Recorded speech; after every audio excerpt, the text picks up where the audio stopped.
இன்றைய தினம் கணநாதருடைய குரு பூஜையை தொடர்ந்து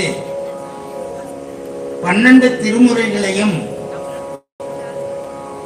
விண்ணப்பம் செய்வதற்காக இன்றைய தினம் முதல் திருமுறையிலிருந்து ஒரு பாடல் விண்ணப்பம் செய்ய இருக்கின்றோம். திரு பாச்சிலாச்சிராமம் என்று சொல்லக்கூடிய ஒரு அற்புதமான தலம். இந்த தலத்திலே இந்த நடராஜ பெருமானுடைய தாண்டவத்திலே திருவடிக்கீழே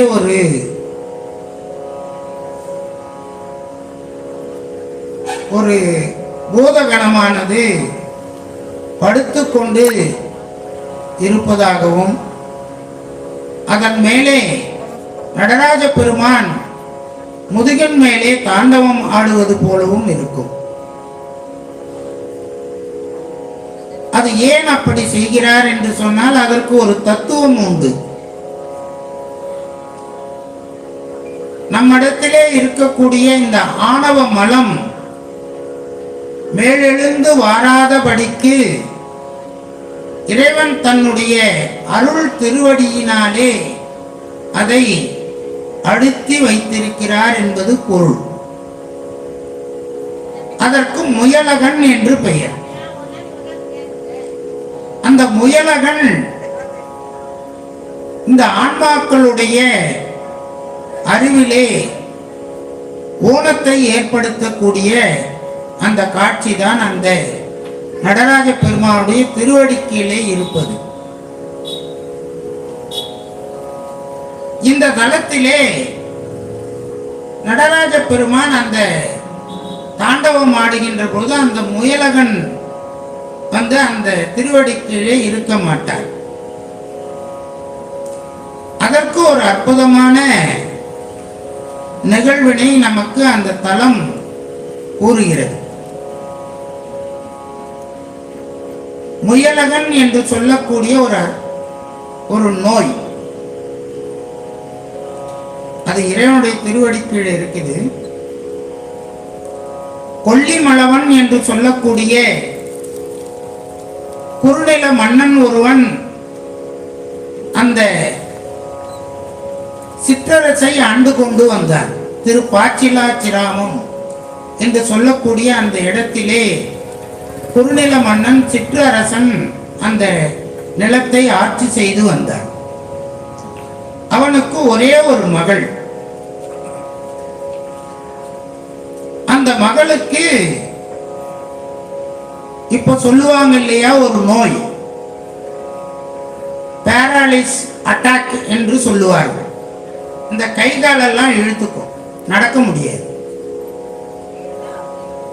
கையை சாப்பிட முடியாது, கால் நடக்க முடியாது, வாய் பேச முடியாது, கண்ணு பார்க்கும், காது கேட்கும், அவ்வளவுதான். இதுக்கு ஒரு நோய். இது பக்கவாதம் என்று சொல்லுவார்கள் தமிழிலே.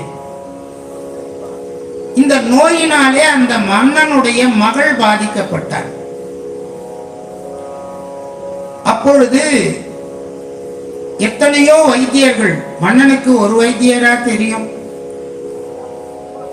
பல நாட்டிலே இருக்கக்கூடிய அத்தனை வைத்தியங்களையும்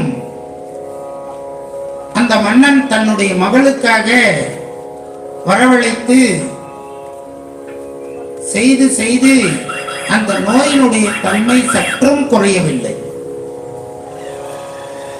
இதன் பிறகு இந்த வைத்தியத்தினாலே இந்த நோய் குணப்படுத்த முடியாது என்று ஒரு தீர்மானம் செய்து அந்த மகளை இந்த தலத்திற்கு கொண்டு வந்து கிடத்தி விடுகிறார் மன்னன்.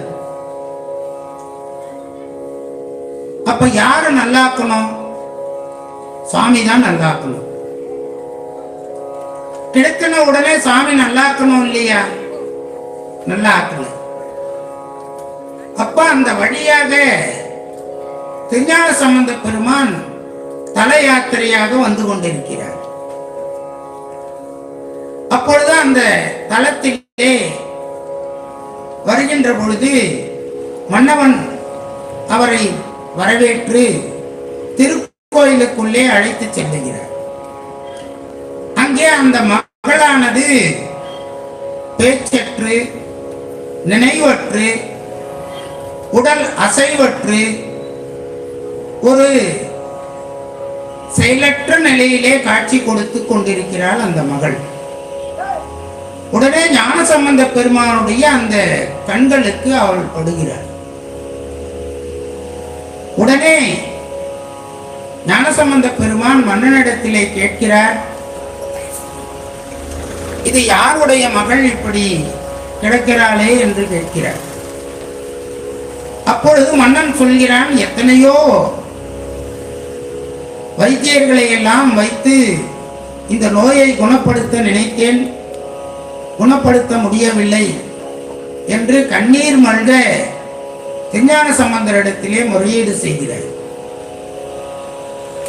அப்பொழுது அந்த தலத்திலே இருக்கக்கூடிய இறைவனிடத்திலே சென்று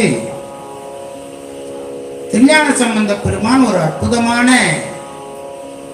பதிகத்தை பாடுகிறார். அதுல கடைசி பாடல் இந்த மையல், அதாவது இந்த மங்கையை மையல் செய்வது, இந்த மயக்கத்தை கொடுப்பது இந்த இறைவனுக்கு மாண்பு ஆகுமா என்று கேட்கிறார். மயல் செய்வதோர் இவர் மாண்பே அப்படின்னு கேட்கிறார். அந்த பாடல் அருமையான பாடல்.